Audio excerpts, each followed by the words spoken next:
بسم اللہ الرحمن الرحیم۔ الفصل الاول فی اثبات وجود اللہ تعالی وهو رب العالمین وخالق الخلق اجمعین۔ عزیز طلبہ، کتاب النور المبین جو کہ ہمارے نصاب میں شامل ہے، اس کے اسباق کا سلسلہ شروع کیا جا رہا ہے اور آج اسی سلسلے کی پہلی کڑی ہے۔ یہ کتاب نہایت ہی عمدہ کتاب ہے۔ اس کتاب میں عقائد کو بیان کیا جاتا ہے اور اس پر دلائل دیے جاتے ہیں، اور پھر جس عقیدے پر جتنے بھی ممکنہ اعتراضات ہو سکتے ہیں وہ اعتراضات کیے جاتے ہیں، اور پھر ان اعتراضات کے جواب دلائل نقلیہ یعنی قرآن و حدیث کی روشنی میں اور دلائل عقلیہ سے دیا جاتا ہے۔ یہ اس کتاب کی نہایت ہی عمدہ بات ہے کہ دلائل نقلیہ کے ساتھ ساتھ عقلیہ کو بھی شامل کیا جاتا ہے، تاکہ وہ لوگ جو شریعت کو ماننے والے ہیں، اسلام کو ماننے والے ہیں، وہ دلائل نقلیہ کے ذریعے سے تشفی حاصل کر لیں، اور وہ لوگ کہ جو شریعت کو نہیں مانتے، اسلام کو نہیں مانتے، ان کو دلائل عقلیہ کے ذریعے سے قائل کیا جا سکے۔ تو آئیے ہم اپنے سبق کا آغاز کرتے ہیں۔ فرماتے ہیں الفصل الاول، پہلی فصل، فی اثبات وجود اللہ تعالی، اللہ تعالیٰ کے وجود کے اس بات میں ہے، وَهُوَ رَبُّ الْعَالَمِينَ، اور وہ تمام عالمین کا پالنے والا ہے، وَخَالِقُ الْخَلْقِ اجمعین، اور تمام مخلوق کا پیدا کرنے والا ہے۔ وَاعْلَمْ أَنَّ الْأَدِلَّةَ عَلَى وُجُودِهِ سُبْحَانَهُ أَكْثَرُ مِنْ أَنْ يُحْصَى عَدَدُهَا، تم جان لو کہ بے شک دلائل اللہ سبحانہ و تعالیٰ کے وجود پر زیادہ ہیں اس سے کہ ان کو شمار کیا جائے، او یبلغ امدھا، یا ان کی انتہا کو پہنچا جائے۔ فإن كل شيء دلیل علیہ، بے شک ہر شے اللہ تعالیٰ کے وجود پر دلیل ہے، ومرشد الیہ، اور اللہ کی جانب ہی رہنمائی کرتی ہے۔ ولنلخص الکلام فی ذلک فی ثلاثۃ مسالک، ہم خلاصتاً کلام کریں گے اس بارے میں تین مسالک میں۔ المسلک الاول، پہلا مسلک، الاستدلال بما نسبہ من الآیات، وہ استدلال کرنا ہوگا ان آیات کے ذریعے سے کہ جو اللہ تعالیٰ نے قائم فرمائی، فی انواع الموجودات، موجودات کی مختلف اقسام میں، من الارض والسماوات والحیوان والنبات والجبال والبحار والریاح والامطار والشمس والقمر واللیل والنہار وغیر ذالک من المخلوقات، زمین ہے، آسمان ہیں، حیوان ہیں، اسی طرح نباتات ہیں، پھل پودے وغیرہ، پہاڑ ہیں، سمندر ہیں، اور ہوائیں ہیں، بارشیں ہیں، سورج ہے، چاند ہے، رات ہے، دن ہے، اور اس کے علاوہ من المخلوقات، مخلوقات میں سے جتنی بھی چیزیں ہیں جو اللہ تعالیٰ کے وجود پر دلالت کرتی ہیں، ان تمام نشانیوں سے ہم گفتگو کریں گے۔ فَإِنَّهَا تَدُلُّ عَلَىٰ أَنَّ لَهَا صَانِعًا، بے شک یہ ساری چیزیں دلالت کرتی ہیں اس بات پر کہ ان کا کوئی صانع ہے، کوئی بنانے والا ہے، صنعها، جس نے ان تمام اشیاء کو بنایا ہے، وَخَالِقًا، اور ان کا کوئی خالق ہے، ابدعها، جس نے ان تمام چیزوں کو نئے سرے سے بنایا ہے۔ ابداع کا مطلب ہوتا ہے کہ بغیر کسی مثل اور مثال کے کسی چیز کو پیدا کرنا۔ تو اللہ تعالیٰ نے تمام اشیاء کو پیدا فرمایا ہے تو وہ نئے سرے سے پیدا فرمایا ہے، ایسا نہیں ہے کہ پہلے ان کی مثل کوئی موجود تھی اور ان کی طرف دیکھ کے یہ سارا کچھ بنایا، بلکہ ابداع فرمایا یعنی ساری اشیاء کو نئے سرے سے پیدا فرمایا۔ آگے فرماتے ہیں وَهَذَا مَعْنَى قَوْلِهِ تَعَالَى، اور یہی معنی اللہ تعالیٰ کے اس فرمان کا ہے، یا ایھا الناس اعبدوا ربکم الذی خلقکم، اے لوگو عبادت کرو اپنے اس رب کی جس نے تمہیں پیدا کیا، والذین من قبلکم، اور ان لوگوں کو پیدا کیا جو تم سے پہلے تھے، الآیتین، کہتے ہیں یہ دو آیتیں اسی طرح ہیں۔ اس سے اگلی عبارت کیا ہے، لعلکم تتقون، تاکہ تم پرہیزگار بن جاؤ، الذی جعل لکم الارض فراشا، بے شک وہ ذات کہ جس نے بنایا تمہارے لیے زمین کو فراش یعنی بچھونا، والسماء بناء اور آسمان کو بنایا عمارت، وانزلنا من السماء ماء اور آسمان سے پانی نازل فرمایا، فاخرج به بس اس پانی سے نکالے، من الثمرات پھل، رزقا لکم تمہارے لیے بطور رزق کے، فلا تجعلوا للہ اندادا وانتم تعلمون تو اللہ کے لیے جان بوجھ کر برابر والے نہ ٹھہراؤ، انداد یعنی اللہ کا کوئی شریک نہ ٹھہراؤ۔ وقولہ تعالی اور اللہ تعالیٰ کے اس فرمان میں، ان فی خلق السماوات والارض بے شک آسمانوں اور زمین کی پیدائش میں،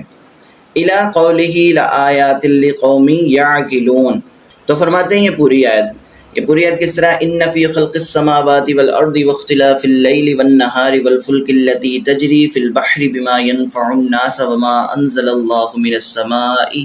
من ماء فاحیا به الارض بعد موتها وبث فيها من كل دابة وتصريف الرياح والسحاب المسخر بين السماء والارض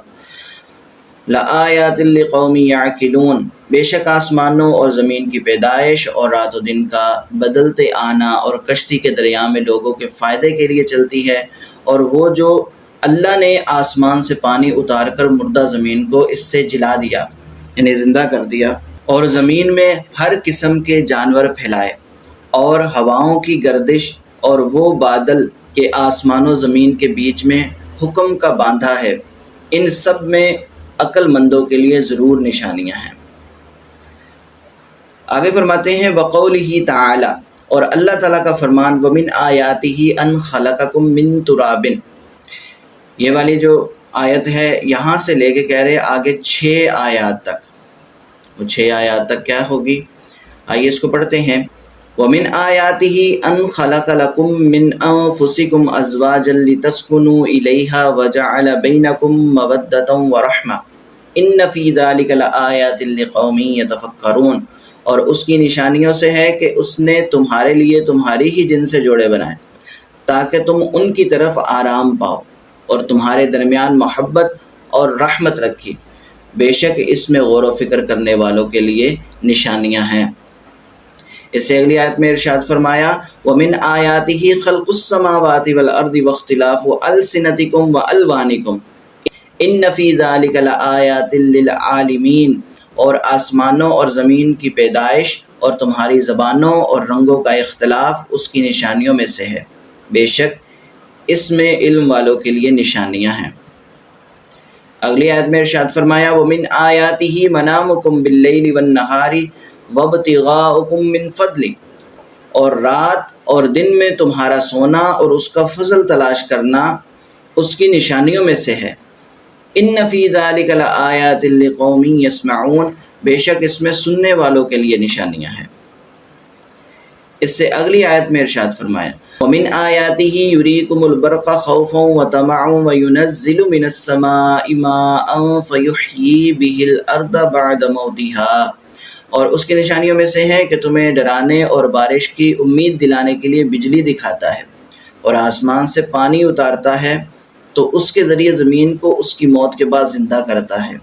ان فی ذلک لآیات لقوم یعقلون بے شک اس میں عقل والوں کے لیے نشانیاں ہیں۔ اور فرمایا، ومن آیاتہ ان تقوم السماء والارض بامرہ اور اس کی نشانیوں میں سے ہے کہ اس کے حکم سے آسمان اور زمین قائم ہیں۔ ثم اذا دعاکم دعوۃ من الارض اذا انتم تخرجون پھر جب تمہیں زمین سے ایک ندا فرمائے گا جبھی تم نکل پڑو گے۔ وَلَهُ مَن فِي السَّمَاوَاتِ وَالْأَرْضِ اور اسی کی ملکیت میں ہے جو کوئی آسمانوں اور زمین میں ہیں۔ كُلٌّ لَهُ قَانِتُونَ سب اس کے زیر حکم ہیں۔ اسی طرح فرماتے ہیں، وَقَوْلِهِ تَعَالَى اور اللہ تعالیٰ کا فرمان، أَلَمْ نَجْعَلِ الْأَرْضَ مِهَادًا إِلَىٰ قَوْلِهِ وَجَنَّاتٍ أَلْفَافًا کہتے ہیں یہ جو آیات مبارکہ ہیں أَلَمْ نَجْعَلِ الْأَرْضَ مِهَادًا سے لے کے وَجَنَّاتٍ أَلْفَافًا تک، تو اس میں بھی اللہ تعالیٰ کی نشانیوں کا ذکر ہے جو کہ ان مخلوقات میں ہے۔ اس کو پڑھتے ہیں، فرمایا أَلَمْ نَجْعَلِ الْأَرْضَ مِهَادًا کیا ہم نے زمین کو بچھونا نہ کیا، والجبال اوتادا اور پہاڑوں کو میخیں، وَخَلَقْنَاكُمْ أَزْوَاجًا اور تمہیں جوڑے بنایا، وَجَعَلْنَا نَوْمَكُمْ سُبَاتًا اور تمہاری نیند کو آرام کیا، وَجَعَلْنَا اللَّيْلَ لِبَاسًا اور رات کو پردہ پوش کیا، وَجَعَلْنَا النَّهَارَ مَعَاشًا اور دن کو روزگار کے لیے بنایا، وَبَنَيْنَا فَوْقَكُمْ سَبْعًا شِدَادًا اور تمہارے اوپر 7 مضبوط آسمان بنائے، وَجَعَلْنَا سِرَاجًا وَهَّاجًا اور ایک نہایت چمکتا چراغ یعنی سورج بنایا، وَأَنزَلْنَا مِنَ الْمُعْصِرَاتِ مَاءً ثَجَّاجًا اور بدلیوں سے زوردار پانی اتارا، لِنُخْرِجَ بِهِ حَبًّا وَنَبَاتًا تاکہ اس کے ذریعے اناج اور سبزہ نکلے، وَجَنَّاتٍ أَلْفَافًا اور گھنے باغات نکلے۔ آگے فرماتے ہیں وَكُلُّ مَا جَاءَ فِي الْقُرْآنِ مِنَ التَّنبِيهِ الْمَوْجُودَاتِ وہ تمام آیات کے جو قرآن پاک میں موجودات کے حوالے سے تنبیہ کرتی ہیں، فَهُوَ يُفِيدُ هَذَا الْمَعْنَى وہ اسی معنی کا فائدہ دیتی ہے، وَذَلِكَ فِي الْقُرْآنِ كَثِيرٌ جِدًّا اور اس طرح کی آیات قرآن پاک میں بہت ہے۔ وَانظُرْ وفق اللہ تعالی تم غور کرو اللہ تعالیٰ تجھے توفیق دے، الی اقرب الاشیاء الیک جو تمہارے سب سے زیادہ قریبی چیزیں ہیں ان میں غور و فکر کرو، وہی نفسک اور وہ تمہاری اپنی ذات ہے، فإنک تری فیہا بے شک تم اپنی ذات میں دیکھو گے، من الصنع العجیب عجیب کاراگری، والتدبیر الغریب اور عجیب نظم و نسق، ما فیہ برہان قاطع کہ جو اس میں قطعی دلیل ہے، وَلِذَلِكَ نَبَّهَ اللَّهُ عَلَى خَلْقِهِ الْإِنسَانَ فِي مَوَاضِعَ كَثِيرَةٍ اسی وجہ سے اللہ تعالیٰ نے کثیر جگہوں پر انسان کی تخلیق کا تذکرہ فرمایا، فقال بس فرمایا وَلَقَدْ خَلَقْنَا الْإِنسَانَ مِن سُلَالَةٍ مِّن طِينٍ یہاں سے لے کے کہہ رہے ثُمَّ إِنَّكُمْ بَعْدَ ذَلِكَ لَمَيِّتُونَ تک یہ والی مکمل آیات۔ چلیے ان آیات کو پڑھتے ہیں۔ وَلَقَدْ خَلَقْنَا الْإِنسَانَ مِن سُلَالَةٍ مِّن طِينٍ اور بے شک ہم نے انسان کو چنی ہوئی مٹی سے بنایا، ثُمَّ جَعَلْنَاهُ نُطْفَةً فِي قَرَارٍ مَّكِينٍ پھر اس کو ایک مضبوط ٹھہراؤ میں پانی کی بوند بنایا، ثُمَّ خَلَقْنَا النُّطْفَةَ عَلَقَةً فَخَلَقْنَا الْعَلَقَةَ مُضْغَةً فَخَلَقْنَا الْمُضْغَةَ عِظَامًا فَكَسَوْنَا الْعِظَامَ لَحْمًا ثُمَّ أَنشَأْنَاهُ خَلْقًا آخَرَ فَتَبَارَكَ اللَّهُ أَحْسَنُ الْخَالِقِينَ پھر ہم نے اس پانی کی بوند کو جمع ہوا خون بنا دیا، پھر جمے ہوئے خون کو گوشت کی بوٹی بنا دیا، پھر گوشت کی بوٹی کو ہڈیاں بنا دیا، پھر ہم نے ان ہڈیوں کو گوشت پہنایا، پھر اسے ایک دوسری صورت بنا دیا، تو بڑی برکت والا ہے وہ اللہ جو سب سے بہتر بنانے والا ہے۔ ثم انکم بعد ذلک لمیتون پھر اس کے بعد تم ضرور مرنے والے ہو۔ اور اللہ رب العزت نے ارشاد فرمایا وفی انفسکم افلا تبصرون اور تمہاری ذات میں نشانیاں ہیں کیا تم دیکھتے نہیں ہو؟ یعنی اللہ رب العزت نے انسان کی ذات کے اندر اتنی ساری نشانیاں رکھ دی ہیں اپنے وجود کی کہ اس کو باہر دیکھنے کی حاجت نہیں ہے۔ اگر وہ اپنے اعضائے بدنیہ کو دیکھے،